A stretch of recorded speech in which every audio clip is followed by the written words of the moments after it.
My ex-husband and his mistress, a sharp-tongued attorney, took everything from me in the divorce. The penthouse overlooking the city, both silver Teslas, $8 million from the IPO account, even the reputation and the dream we had built together. "You've lost," she declared with a smile. That smile, I'll never forget it. "You've got nothing left." And she was right. At 30, I was left with nothing. Humiliated, erased from the very world I created. Nothing but a suitcase, abandoned in the middle of the street. It started to rain. The city lights glowed, but I had nowhere to go. And then I decided to close out my father's old savings account, the one I thought had less than $100 left. The bank manager turned pale when he pulled it up. "Ma'am, this account's been active and compounding since 1975. He spun the screen toward me. The statement came up. What I saw made me go completely silent. "For you to understand it all, I need to start from the beginning. I need you to see everything I built, everything I loved, and everything I lost, because only then will you understand that what I found later wasn't just money, it was justice, and it was the way fate answered the silence I had held for too long. My name is Evelyn Harper. I'm 30 years old. I started out in a tiny 15-square-meter room with peeling walls, working on a dining table I'd inherited from my mom. I freelanced, designing logos, building website interfaces, staying up all night to meet clients' deadlines. I remember the day Julian showed up. He was a freelance programmer, bright-eyed, spoke like he believed in things. We drank cheap coffee and dreamed of building a company where every idea had value.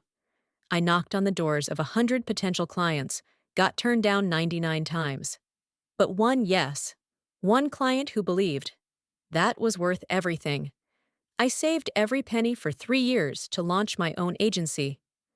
Then came the real estate investments. When no one dared, I bought the homes others called junk and turned them into treasures. By 30, I owned a penthouse overlooking the bay, 2 Teslas, and an IPO account worth $8 million. I drove a white Model S that shone like glass and had more money than my father made in his lifetime. But the thing I was proudest of wasn't the penthouse or the cars. It was family. Julian and I got married when I was 25.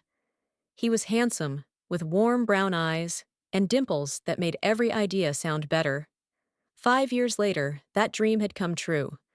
Our startup got funded, the office was flooded with light, and my name stood beside his on the founder list. We worked hard, we were happy. I used to think if love had a shape, it would be those nights we sat side by side, tweaking product designs late into the evening, laughing while we worked. I had no idea that at the same time, he was counting down the days I'd still be called co-founder. Things started to crack after the Series A funding. Julian changed. He started wearing expensive suits, gold watches. He was always meeting with Lydia Voss, the company's legal counsel. She was 35, with layered blonde hair, red high heels, and always called Julian Mr. Visionary. I saw him smile more around her. 2 years ago, the changes came so quietly, I nearly missed them. The little things. He came home late, always the same excuse. Meeting with Lydia about Series B. "It's complicated, honey," he'd say while scrolling his phone. Lydia said it could take months to sort through. Lydia, his lawyer, 35, sleek hair, tailored Italian suits, and a used car salesman's smile. I met her once at a company party. Her handshake was way too firm, and she called me friend too many times. Something about her made me uneasy, but Julian insisted she was the best lawyer in the city. Their meetings became more frequent, twice a week, then 3, then nearly every day. He dressed sharper when he saw her. New cologne, dress shirts I didn't remember buying. When I asked, he laughed. "Evelyn, you're being paranoid. Can't I look good?" And I wanted to believe him. After 5 years together, I wanted to believe my husband wasn't lying, that the love we built was stronger than any temptation. But love can make you blind. And I was completely blind. One night, I came home early. He wasn't expecting me before 9, but I closed a deal quickly and thought I'd surprise him so we could go to our favorite restaurant. I opened the door, the keys clinking, as I set them down on the console table. I heard him laughing in the office, a laugh I knew by heart, but this time it sounded different, more intimate, more complicit. I crept closer, pressed my ear to the door. No, she doesn't suspect a thing. Just a fool who only thinks about design. Once the divorce is done, everything will be ours. Silence. Then laughter again. I love you, Vic. Just be patient a little longer. The world stopped. My heart didn't beat for one eternal second. I wanted to burst in, confront him, scream. But something held me back. Maybe it was survival instinct, or the fear of confirming what I just heard. I stepped back silently, left the house, and drove around for hours. The city lights blurred through my tears. I couldn't stop. 5 years. 5 years of my life given to the man who was now plotting to take everything from me. That night, I slept in a cheap motel. I couldn't go home, couldn't look him in the eye knowing what I now knew. The next day, I hired a private investigator. It cost a fortune, but I needed proof. I needed to know how long this had been going on, how deep it went. The results came in after 3 weeks. Photos of Julian and Lydia going in and out of hotels. Call logs that lasted for hours. Emails where they mapped out in detail how to take everything from me. Lydia, the talented attorney, had found legal loopholes, tricks, ways to turn me into the villain. And Julian, my husband, the father of the ideas we built together, helped her with every financial detail, every asset, every corner of my life. I confronted Julian on a Monday morning.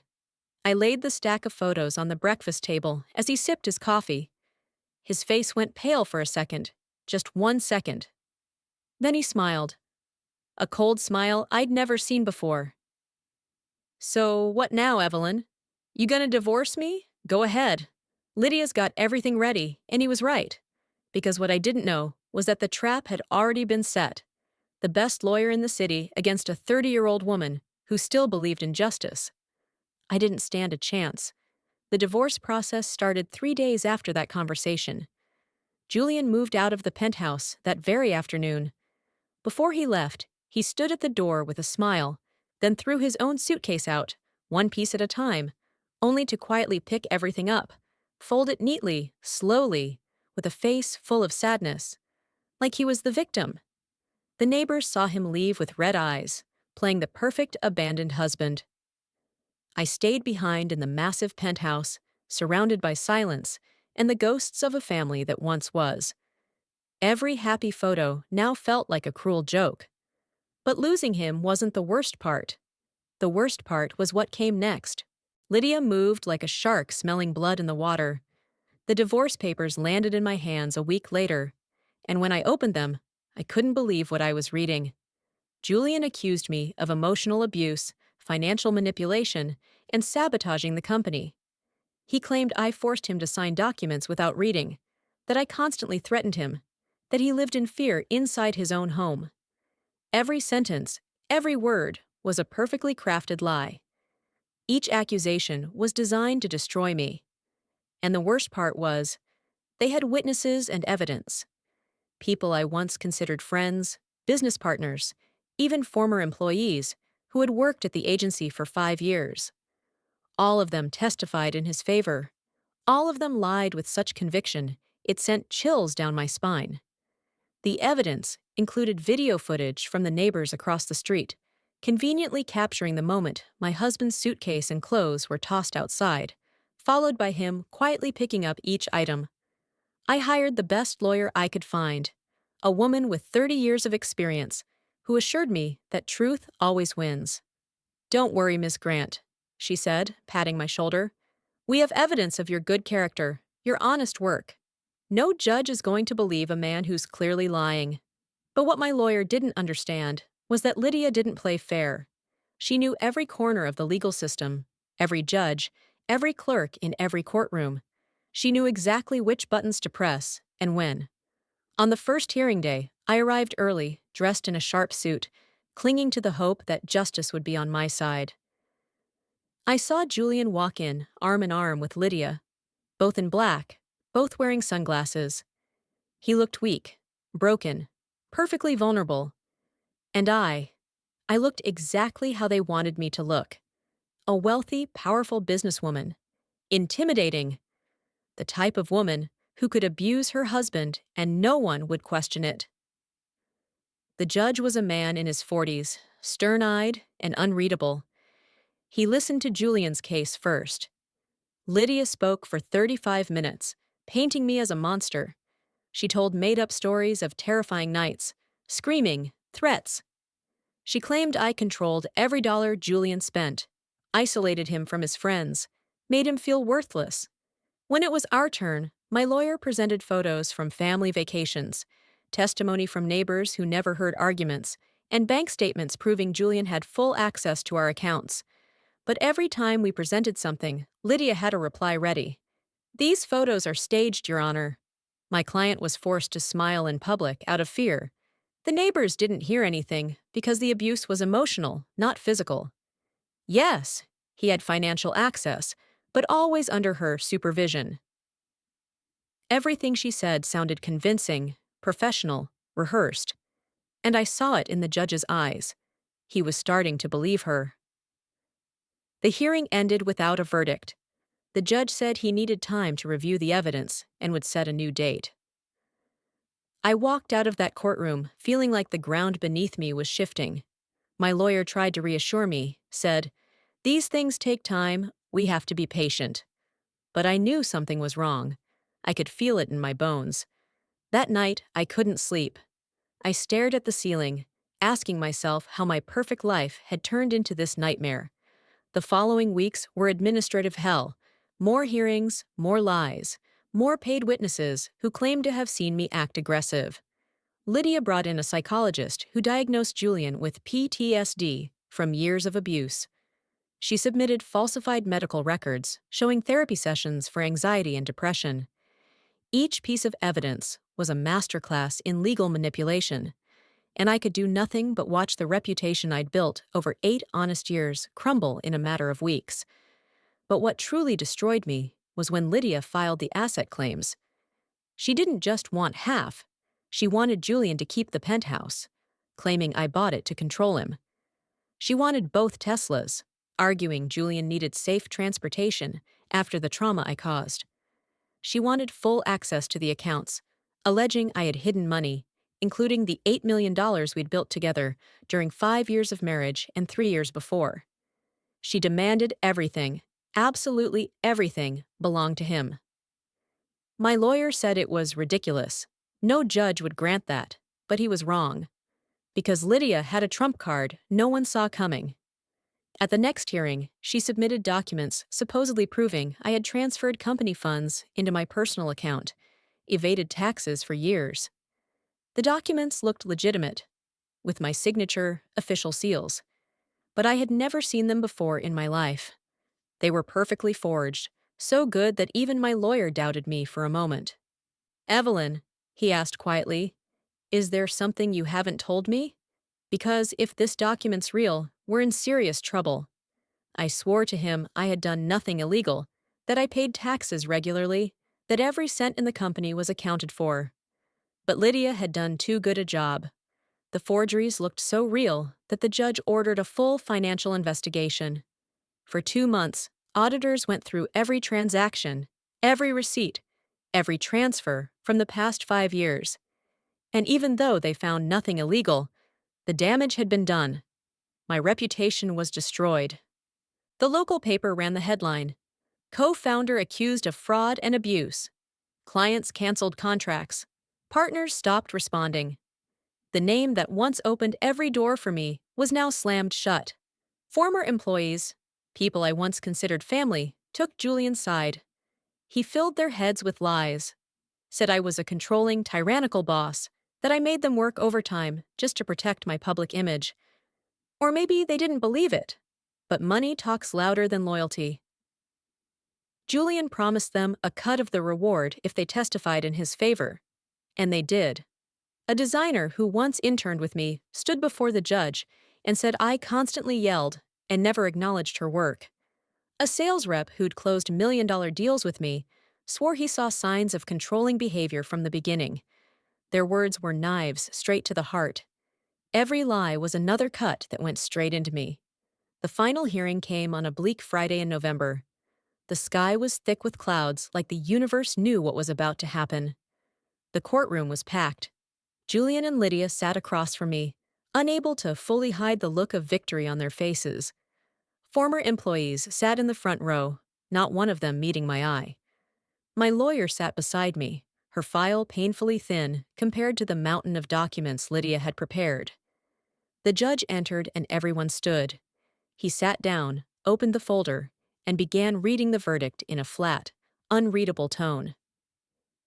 After reviewing all presented evidence, this court finds Mr. Julian Harper entitled to full ownership of all marital assets due to proven emotional and financial abuse. My heart stopped. The penthouse would be transferred to his name. I couldn't breathe. Both cars, the bank accounts, everything, approximately $8 million in value, would belong to him. My hands started to shake. The judge kept reading, but I couldn't hear the words anymore. Just a low humming in my ears. My lawyer placed a hand on my shoulder. I brushed it off. I didn't want comfort, didn't want sympathy.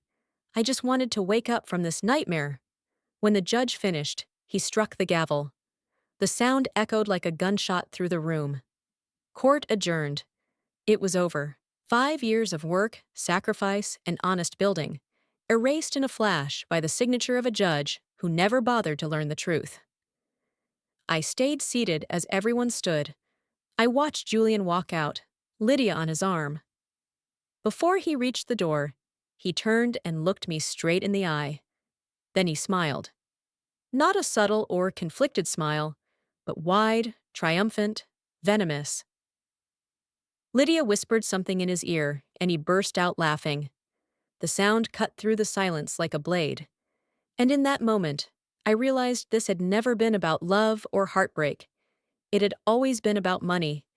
Maybe from the very first time we met. I was just a bank account he slowly drained over the years, waiting for the perfect moment to close it for good. The former employees followed them out without looking at me. A designer walked fast, head down, maybe ashamed, but not enough to stop. A sales guy shot me a quick glance. It might have been guilt or just discomfort. But no one came close. No one said a word.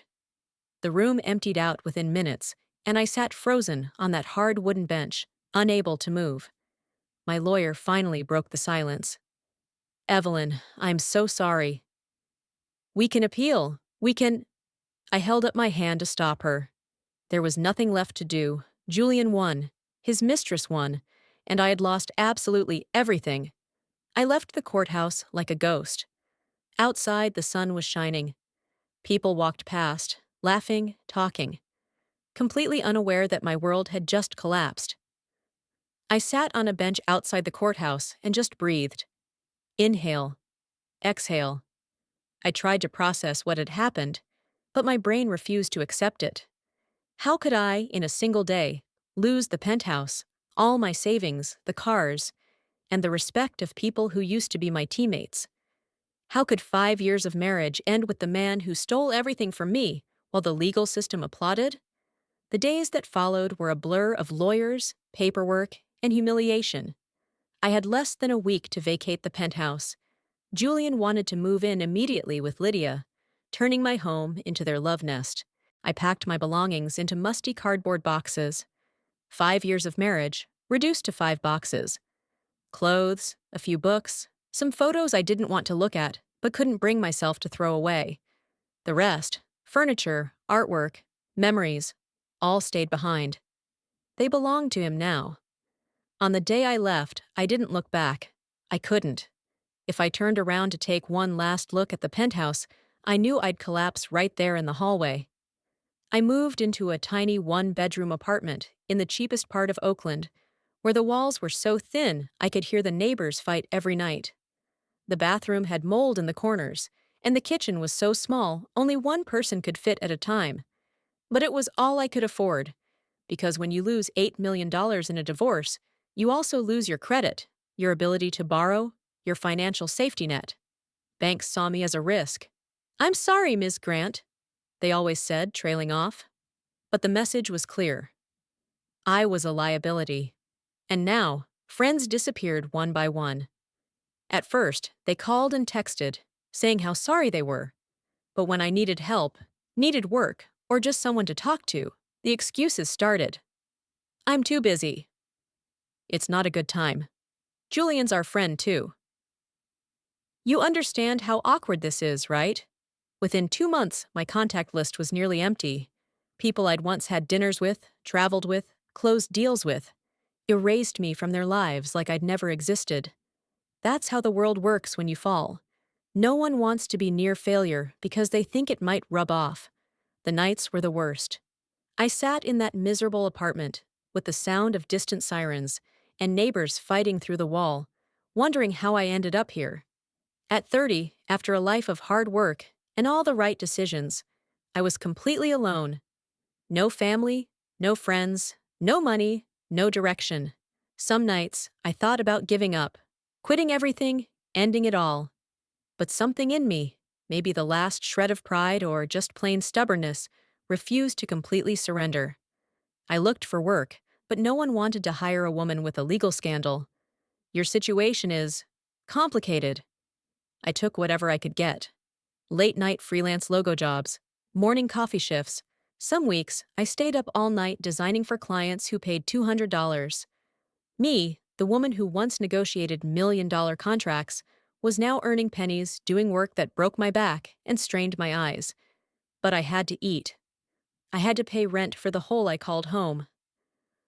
One day, 3 months after the divorce, I was walking downtown and saw Julian and Lydia.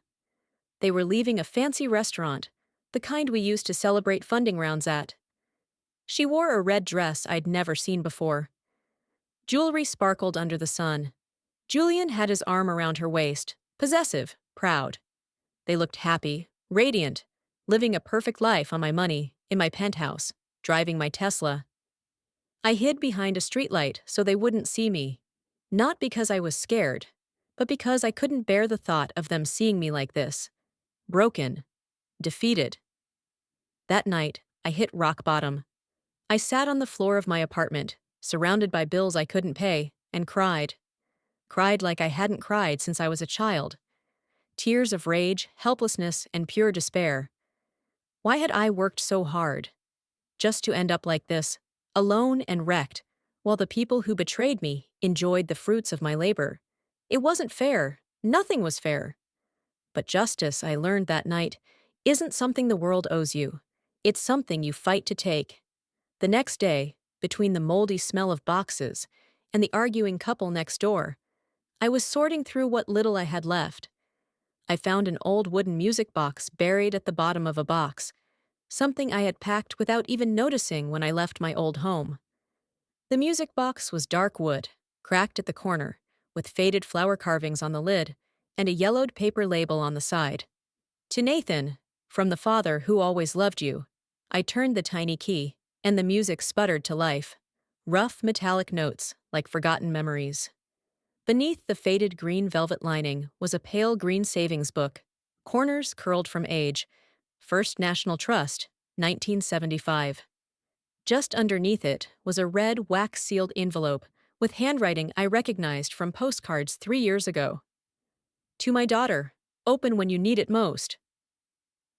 I sat down on the floor, back against the wall, the envelope on my knees. My heart pounded. Half hope, half fear. A forgotten account, over 50 years old. Maybe it was closed, maybe it was inactive. But something flickered inside me, a tiny spark of curiosity in the middle of despair. What if the account was still active? What if there was something in it, even just $100? It wasn't much, but in my situation, $100 meant food for a month. I decided to go to the bank. I had nothing left to lose.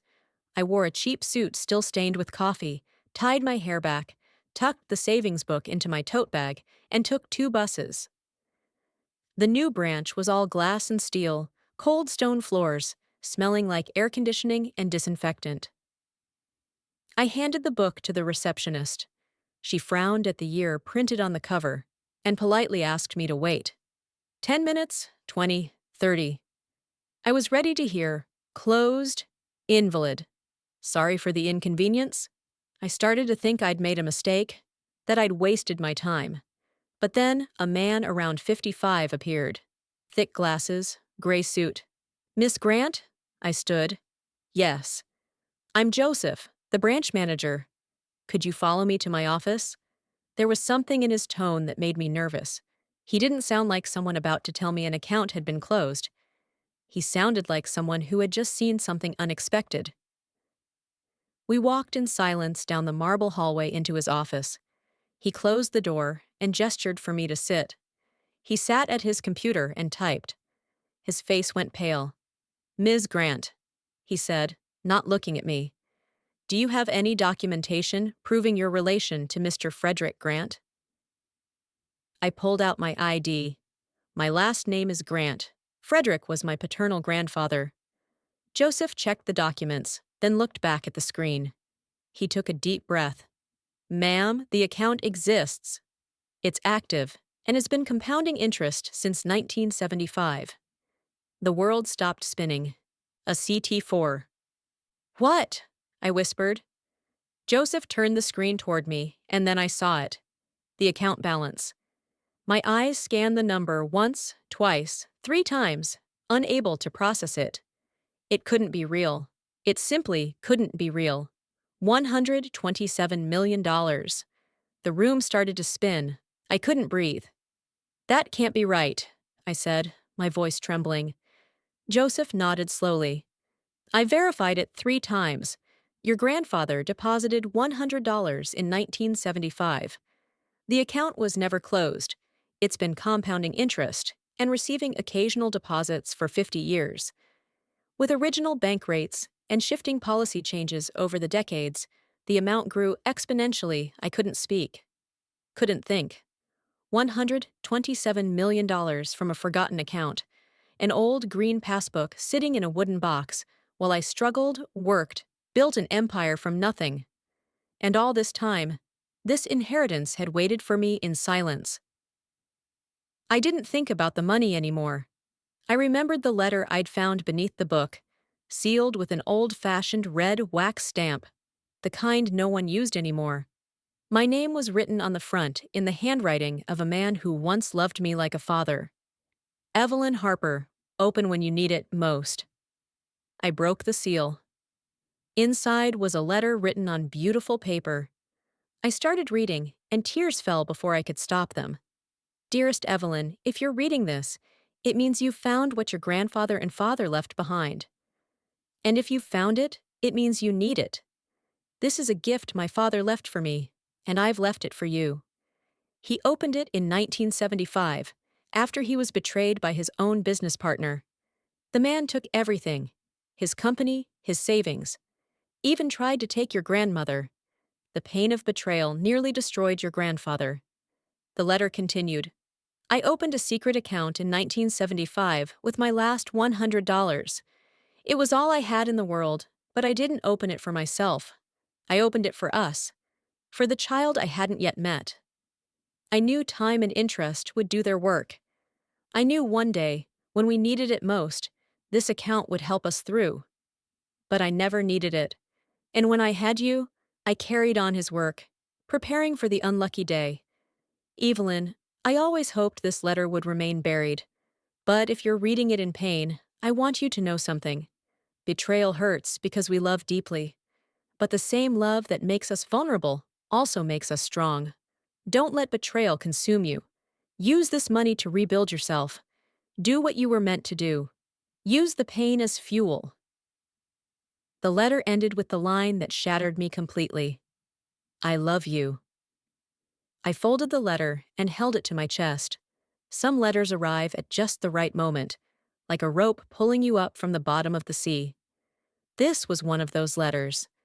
Joseph waited for me to gather myself. He handed me a tissue and a glass of water. Ms. Grant will need to process paperwork to transfer the funds into an active account in your name. With this sum, it may take a few days. I also strongly advise you to hire a financial advisor and perhaps a lawyer to handle the legal aspects. The word lawyer made the corner of my mouth twitch, a smile that was half salt, half steel. But Joseph was right. I had to protect this before Lydia caught even a scent of it. We can keep this absolutely confidential, Joseph said. No one will know unless you tell them. I won't tell, I replied.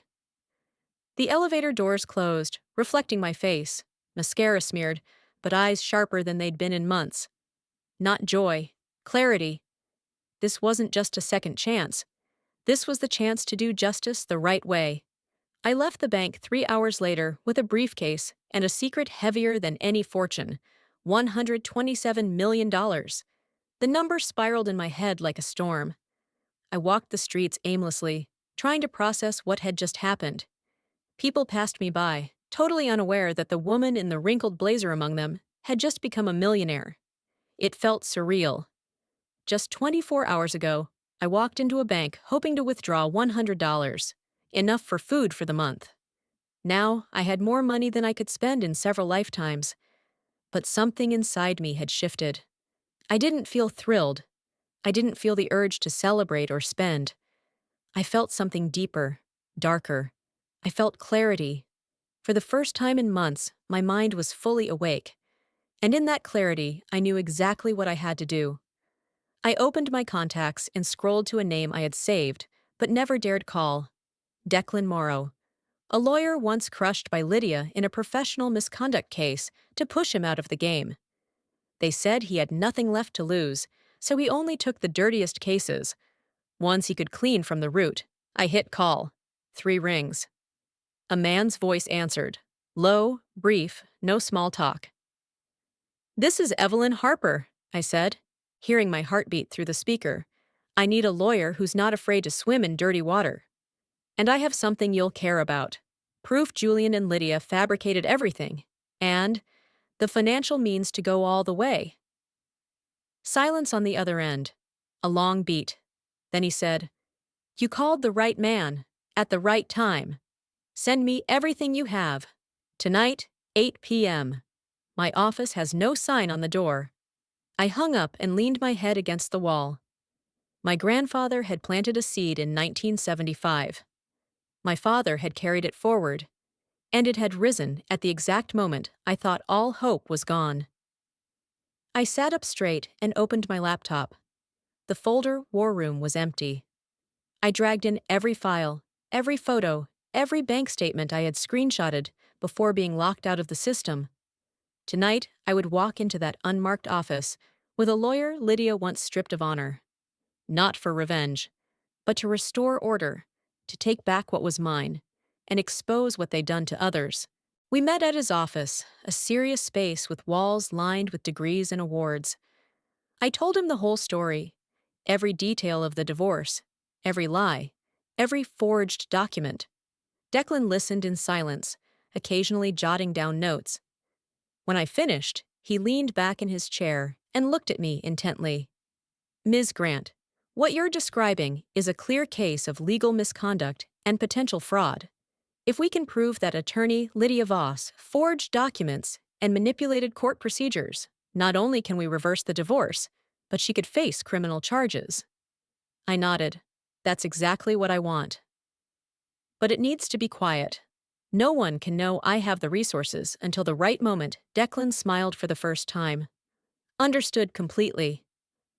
And as it happens, I have a few connections who can help. In the weeks that followed, Declan activated a quiet but relentless machine. He hired the top private investigator in the city, someone who knew how to get information without leaving a trace. The investigator began tracking Lydia, digging into her old cases, and speaking with past clients. And what he found was better than I hoped. Much better. Turns out, I wasn't Lydia's only victim. Over her years as a lawyer, she had manipulated at least 20 other divorce cases using the same tactics. Fake documents, paid witnesses, fabricated evidence. She always got away with it because the victims were too financially and emotionally wrecked to fight back. But we had resources, and more importantly, we had time. The investigator collected testimony from other victims. Some agreed to speak once they learned someone was finally going after Lydia. Others were scared, but with time and legal assurances, they started to open up. We also found something interesting about Julian. Turns out, he and Lydia had been planning this for over 3 years. Every night, I read hundreds of recovered emails from the investigator, my hands shaking as I saw Julian's name show up in Lydia's threads. It's done. She signed without reading. Once the IPO clears, move her share to my fund. Another email. If she sues, I'll handle it. I know how to silence women like that. I didn't cry anymore. I just felt cold. So cold I could hear the sound of my own typing as I took notes. Everything had to be airtight, legal, undeniable. Declan reminded me, "We can't move fast, Evelyn. We have to move smart." He brought in 2 digital forensics specialists to extract server logs from my former company. From there, an avalanche of evidence emerged. Forged authorizations, suspicious transfers to a consulting firm in Lydia's name, legal bills 10 times higher than actual fees. Every tiny detail began to form a complete map of the scheme.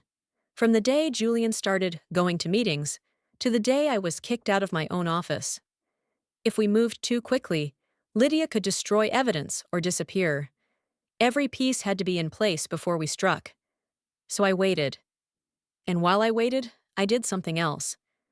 I started rebuilding ties with former employees, but not in obvious ways. I didn't call begging for forgiveness or try to buy loyalty. Instead, I hired another investigator to quietly look into their lives. I found out the designer who once interned with me was being harassed at her new job and didn't know how to handle it without risking her career. The sales guy who helped me close our first $1 million deal had sunk his savings into a failed startup and was drowning in debt. Julian, of course, didn't help them. He was too busy spending my money with Lydia. So I did what they didn't expect. I helped them anonymously. Through a legal intermediary, I ensured the designer's boss was investigated and eventually fired. It wasn't hard. He had a history of harassment that I had once warned Julian about, but let slide on his advice. All it took was someone to bring it into the light. 6 months passed. 6 months of living in the shadows, building the case piece by piece. And during that time, I watched Julian and Lydia celebrate their victory. They moved into the biggest penthouse, the one overlooking the bay. They threw lavish parties, traveled, posted on social media, flaunting their perfect life. And every photo, every fake smile, every stolen luxury only sharpened my resolve. Declan finally called me into his office. "We're ready," he said with a smile that meant good news. He spread a thick folder across the table. "We have enough evidence to charge Lydia with fraud, document forgery, and professional misconduct in 21 different cases, including yours. We also have proof Julian was an active accomplice in your case, making him vulnerable to criminal charges." I opened the folder. Hundreds of pages. Emails where Lydia and Julian plotted step by step how to ruin me. Witness statements. Admitting they were paid to lie. Forensic analysis showing Lydia's documents were forged. "What's next?" I asked. Declan leaned back. "We submit everything to the district attorney's office. With this volume of evidence, they'll issue arrest warrants. At the same time, we'll file a motion to overturn the divorce decree due to fraud. The judge will have no choice but to reopen the case, and when he does, everything they took from you will be returned. The penthouse, the cars, the money. All of it." I smiled for the first time in nearly a year. A real smile. "How long?" I asked. Declan glanced at the calendar. "If we move fast, arrest warrants in 2 weeks. Divorce reversal could take another month." But Declan and I decided to wait for the perfect moment. When we got word of Julian and Lydia's wedding date, I knew my moment had come. That night, Julian and Lydia threw the biggest party of their lives. 200 guests, mostly investors, partners, and finance media, all gathered at the beachfront villa I used to call home. The golden lights glared against expensive champagne glasses, smug smiles, and music that was too luxurious to feel real. They live-streamed the entire event across social media. I wasn't there, at least not in the way they thought. Declan and the investigation team had planted people on the catering staff, hidden cameras across the venue. Every frame was streamed directly to our private server. I sat in my tiny apartment, laptop open, screen showing every corner. Lydia in a white satin dress, wearing my old pearl necklace. Julian in a black tuxedo, smiling at reporters like the world was bowing at his feet. None of them knew their time was now being counted in minutes. 9 p.m. The party hit its peak. The MC announced a speech about new beginnings. I watched Lydia step onto the stage, the mic catching the light, her voice steady, confident, talking about the power of trust and legal transparency. Her final sentence hadn't even ended when the sound of engines roared outside the gate. 3 unmarked black SUVs pulled up at the same time. The windows slid down, and 8 police officers plus 2 federal agents stepped out. The music cut off mid-note. The sound of champagne glasses crashing to the marble floor rang through the stunned silence. A man's voice rang out loud and clear. "Lydia Voss, Mr. Julian Reed, you are under arrest for legal fraud and conspiracy to manipulate court records." The live stream camera was still rolling. The entire room froze. Reporters stunned, guests paralyzed, some pulling out their phones to record. Lydia dropped her champagne glass. Crystal shattered across the marble, a sharp cut through the silence like a blade. Julian tried to negotiate in his lawyer tone, tried to threaten the officers with empty legal jargon, but the warrants were clear, and the evidence was undeniable. They were handcuffed in front of 200 witnesses, colleagues, friends, investors, all of them recording, filming, uploading. Within hours, the video was trending everywhere. I watched it unfold on my screen. Not smiling, not crying. Maybe because I had cried enough. Maybe because I understood justice doesn't arrive with fireworks. It arrives in silence, cold but precise. I closed my eyes. A small part of me, the part that once loved him, felt a flicker of pity, but it was faint. The rest felt only the cold satisfaction of justice being served. My grandfather was right. The people who betrayed me had already lost long before they were arrested, because they'd lost their integrity, their humanity, their ability to look at themselves in the mirror without shame. The next day, the news exploded. A high-profile attorney arrested for massive fraud. Articles detailed years of legal manipulation, victims destroyed, lives shattered. My case was mentioned as one of the most devastating. The online comments were brutal. People who once admired Lydia now despised her.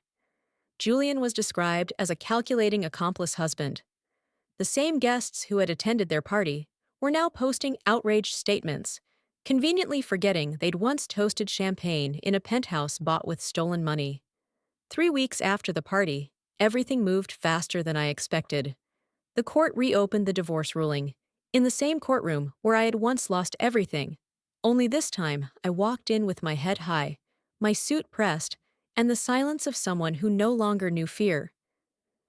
Declan walked beside me, carrying 3 thick binders. Every email, every document, every testimony from the other victims. The judge was an older woman, sharp-eyed yet calm. Across the aisle, the defendant's seats were empty. Julian and Lydia weren't present. They were still in custody, awaiting trial. Their defense attorney already looked defeated before the session began. When Declan spoke, no one interrupted. The evidence was undeniable.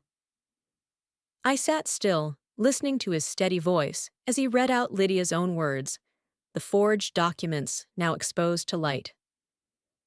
A year ago, they had called me unstable. Today, the court declared, "The divorce decree between Evelyn Harper and Julian Reed is hereby nullified due to procedural fraud and gross judicial misconduct." I closed my eyes for a second. The sound of the gavel echoed through the room, this time not as an ending, but as the beginning of something new. All assets, shares, and compensations were restored to me. Julian bowed his head, unable to look up. Lydia was disbarred, officially erased from the state's legal registry. The press called it the case that shook the creative legal industry.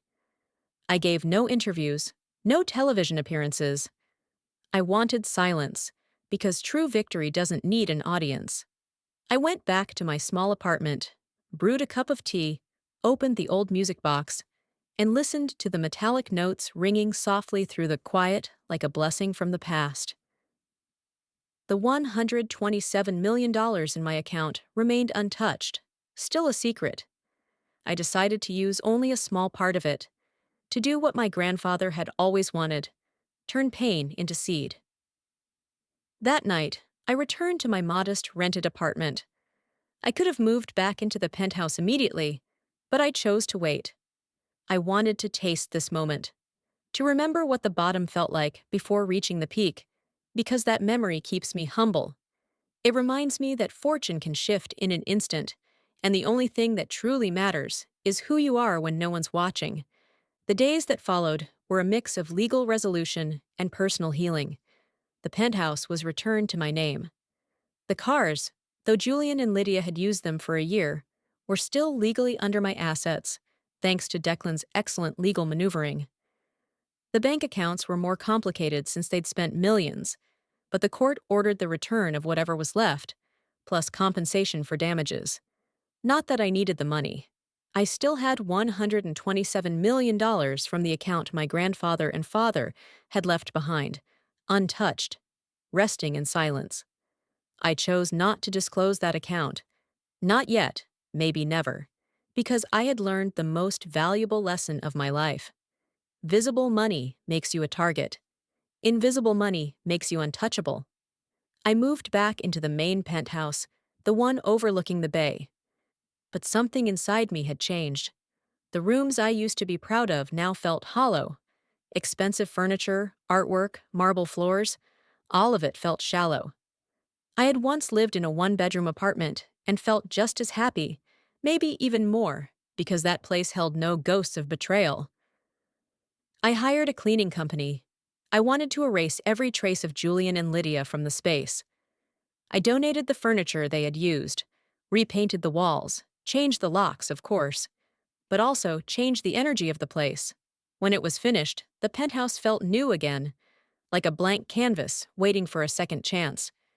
Meanwhile, the criminal case against Julian and Lydia moved forward. The prosecution built a solid case, with 20 prior victims ready to testify. The media covered every detail of the trial. Lydia tried to negotiate a plea deal in exchange for a reduced sentence, but the prosecution refused. They wanted a public trial, to make an example out of a lawyer who had corrupted the system.